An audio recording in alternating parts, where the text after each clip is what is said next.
अस्सलामुअलैकुम व्यूअर्स, उम्मीद है आप सब खैरियत से होंगे। देखते हैं, सुनते गानों को समद अहमद खान का सलाम। तो बात है कुछ ऐसी, काफ़ी टाइम से मेरे कुछ व्यूअर्स रिक्वेस्ट कर रहे थे, समद भाई एक आप ऐसी वीडियो बनाएं जिसमें आप टॉप नेटफ्लिक्स की सीरीज़ को फीचर करें।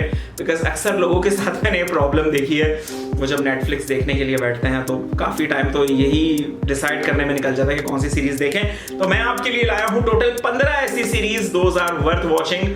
तो let's start from the number 15। अच्छा, तो नंबर 15 पे मेरे पास है Narcos. Narcos is based on the life of drug lord Pablo Escobar. वो किस तरीके से ड्रग लॉर्ड बना और लेट 80s की ये स्टोरी है।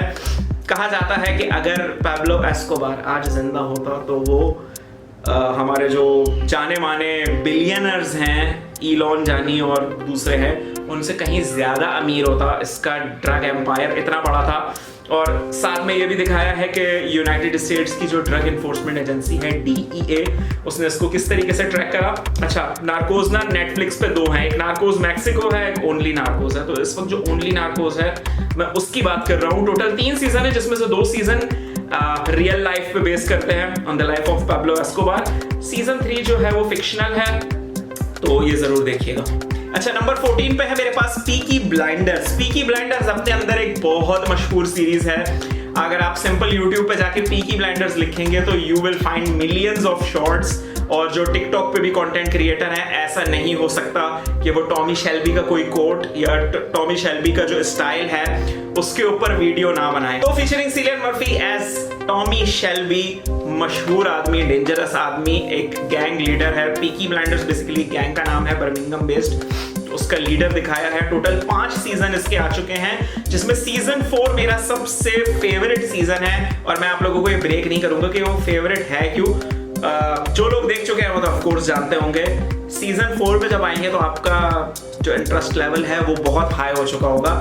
मेरा पर्सनली सीजन 4 सीजन जो है वो फेवरेट था, लेकिन इसके 5 सीजन आ चुके हैं। बहुत अच्छी सीरीज है, डेफिनेटली वॉच। नंबर 13 पे मेरे पास है the Witcher, featuring Henry Cavill, हमारे सुपरमैन भैया as the great Witcher. Series base करती है on the same novel and a video game Witcher, life of a witch hunter और उसकी लाइफ के टर्न ऑफ इवेंट्स।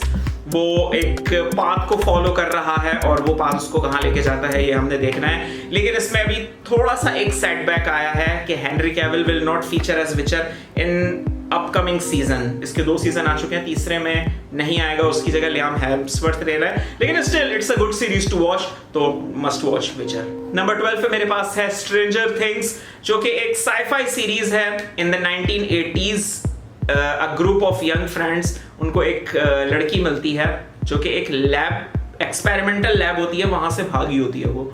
और जब वो उनकी लाइफ में आती है और उस लैब के बारे में उनको पता चलता है, तो फिर टर्न ऑफ इवेंट्स स्टार्ट होता है और उनको बहुत सुपर नेचुरल चीज़ों के बारे में मालूम होता है। उसी के ऊपर है ये सीरीज। अच्छी सीरीज है, 4 सीजन आ चुके हैं, 5वां सीजन भी आएगा, तो इस सीरीज को भी जरूर। नंबर 11 पे मेरे पास है squid games. Hundreds of cash strapped contestant, वो कंटेस्टेंट्स जो कि उधारों में जकड़े हुए हैं, उनके ऊपर बेसिकली ये एक गेम होता है। माफिया है जो कि गेम ऑर्गेनाइज करता है और उसमें जो कंटेस्टेंट्स वो लेते हैं वो सारे वो लोग होते हैं जो उधारों में बुरी तरीके से जकड़े हुए होते हैं। और उनको ये कहा जाता है कि जो नंबर 1 पे आएगा of course he will get the prize money. और फिर सारे कंटेस्टेंट लग जाते हैं जीतने में। 17 सितंबर को ये नेटफ्लिक्स पे स्ट्रीम हुई थी और इसने आते ही सारे रिकॉर्ड तोड़ दिए थे। और अच्छी बात यह है इसका सीजन 2 बहुत जल्दी आने वाला है, तो must watch squid game. Number 10 पे मेरे पास है लूसीफर। जी हाँ, लूसीफर एक्चुअल शैतान, इब्लीस जिसको बोलते हैं, उसके ऊपर फीचर करती है। फिक्शनल सीरीज है। लूसीफर जो है वो दुनिया में आया है और वो लॉस एंजलिस में रहता है, एक क्लब ओन करता है और साथ में he loves a police lady और उसकी हेल्प करता है केसेस को फाइंड आउट करने में। लूसीफर के पास एक सुपर नेचुरल पावर है कि वो किसी की भी इंसान की आंख में देख के उसकी मालूम कर सकता है कि वो चाहता क्या है, उसकी ख्वाहिश क्या है। तो इस टूल को वो यूज करते हुए वो लॉस एंजलिस पुलिस की हेल्प करता है केसेस सॉल्व करने में। और इसी स्टोरी के अंदर उसकी अपनी स्टोरी भी है, उसके भाई बहन और दूसरे लोग और उसकी अपनी लव स्टोरी। तो लूसीफर भी जरूर देखें। नंबर 9 पे मेरे पास है यू बेसिकली एक साइकोलॉजिकल थ्रिलर वेब सीरीज है फीचरिंग पेन बेजली एज जो गोल्डबर्ग, एक क्या कहेंगे, वन साइडेड आशिक, और उसको एक लड़की से मोहब्बत हो जाती है और मोहब्बत जो है वो ऑब्सेशन में तब्दील हो जाती है। और ऑब्सेशन इस लेवल का होता है कि उसके रास्ते में कोई भी आता है तो वो उसको हटा देता है। थोड़ी सी जो है ना, मुझे वो ये सीरीज उनके लिए लगी जो वो होता है ना, क्या कहते हैं, नामुराद आशिक टाइप उनके लिए लगी मुझे, लेकिन अच्छी सीरीज है। जरा इसमें भी अच्छे सस्पेंस बहुत अच्छा है। और आगे जो गोल्डबर्ग का जो वो दिखाया है ना, क्या कहते हैं यार उसको, एक ऑब्सेशन दिखाया लड़की के लिए, वो आगे क्या क्या करने वाला है, वो चीज बहुत ना आपको एक्साइट करेगी देखने के लिए कि what he will do next. Number 8 पे मेरे पास है umbrella academy and this is one of my favourite series. Fictional है और साइंस फिक्शन इसका जॉनरा है। और स्टोरी ये है कि 1989 में 43 अनएक्सपेक्टेड बर्थ्स होती हैं। अनएक्सपेक्टेड इस लिहाज से कि जो फीमेल्स बर्थ देती हैं बच्चों को, वो उनको पहले प्रेगनेंसी के आसार उन पे नहीं होते, मतलब वो अचानक से प्रेग्नेंट होती हैं और उनकी जो है वो बच्चे होते हैं। उसमें से जो 7 बच्चे होते हैं वो एक प्रोफेसर अडॉप्ट कर लेते हैं और उन सारे आपस में फॉस्टर सिबलिंग्स की स्टोरी है। साइंस फिक्शन पर बेस्ड करती है और ये सारे बच्चे मिलके दुनिया को बचाने के लिए निकले हैं from unexpected turn off event. और आगे के साथ क्या होगा, बहुत इंटरेस्टिंग स्टोरी है। इसके भी 3 सीजन आ चुके हैं, सो मस्ट वॉच। नंबर 7 पे मेरे पास है ओजार्क। ओजार्क जो है वो एक अच्छी और सीरियस सीरीज है featuring Jason Bateman as Marty Byrde. इसको एक अकाउंटेंट, एक फाइनेंशियल एडवाइजर दिखाया होता है और एक मनी लॉन्ड्रिंग स्कीम होती है जो कि उसमें कुछ गलती हो जाती है। एक money laundering scheme gone wrong होती है और बेसिकली इसकी इसमें गलती भी नहीं होती, इसके दोस्त की होती है। और इसको जब वो गलती हो जाती है मनी लॉन्ड्रिंग, तब इसको पता चलता है कि वो पैसा एक ड्रग लॉर्ड का था।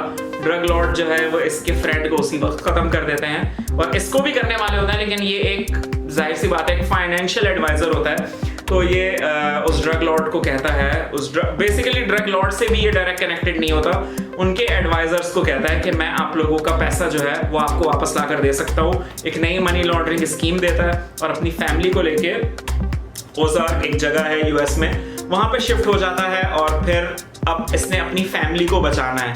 इसने वो जो मनी लॉन्ड्रिंग स्कीम खराब हो गई थी उसको भी पूरा करके देना है और अपनी फैमिली को, family of wife and 2 kids, उनको भी बचाना है। और इसकी लाइफ में क्या क्या होता है आगे, वो सब आप देखेंगे ओजार्क में।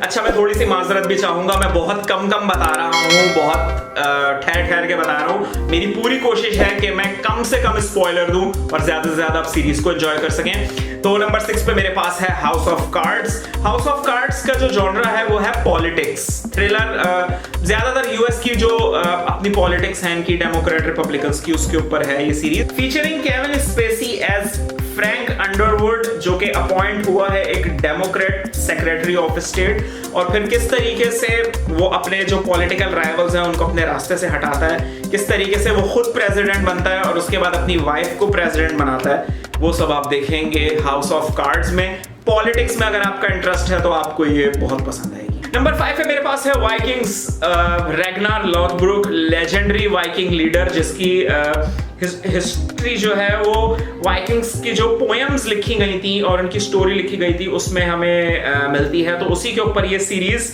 बनाई गई थी।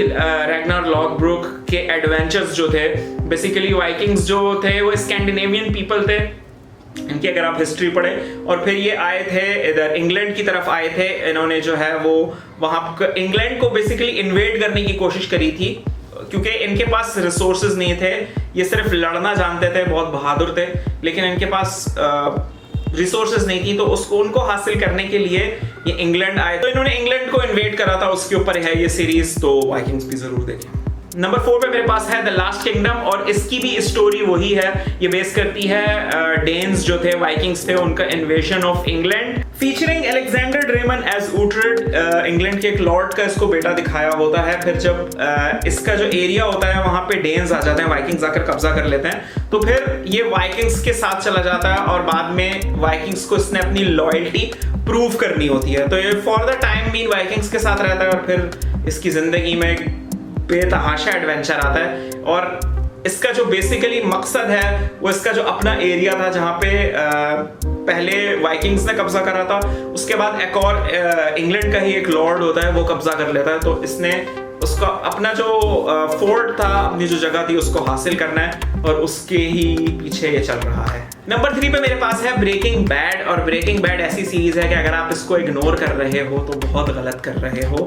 इसमें featuring Bryan Cranston as mister White and Aaron Paul as Jesse Pinkman. और ये सीरीज बेस करती है एक केमिस्ट्री टीचर के ऊपर, और उसको कैंसर हो जाता है और डॉक्टर्स कहते हैं तुम मैक्सिमम 1-1.5 साल जिंदा रह सकते हो, इससे ज़्यादा नहीं रह सकते।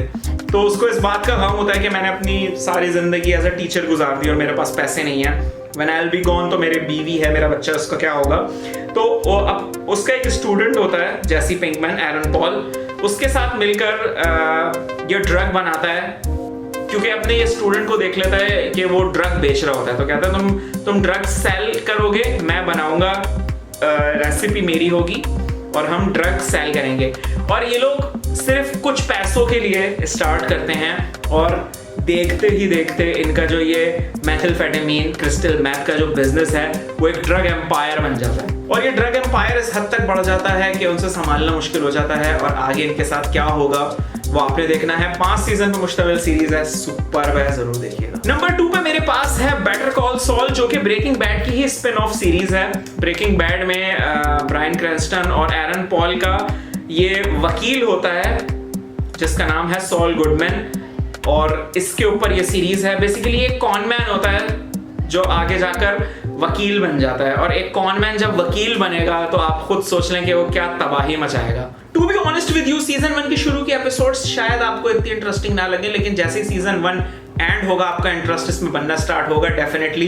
5 सीजन आए हैं, बहुत अच्छी सीरीज है।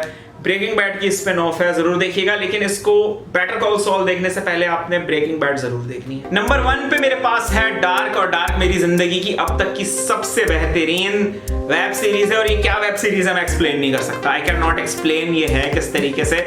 और लेकिन बहुत इंटरेस्टिंग है, बहुत पेचीदा भी है। इसको बेसिकली मिस्ट्री नहीं, इसको पजल सीरीज का है तो वो ज्यादा अच्छा होगा।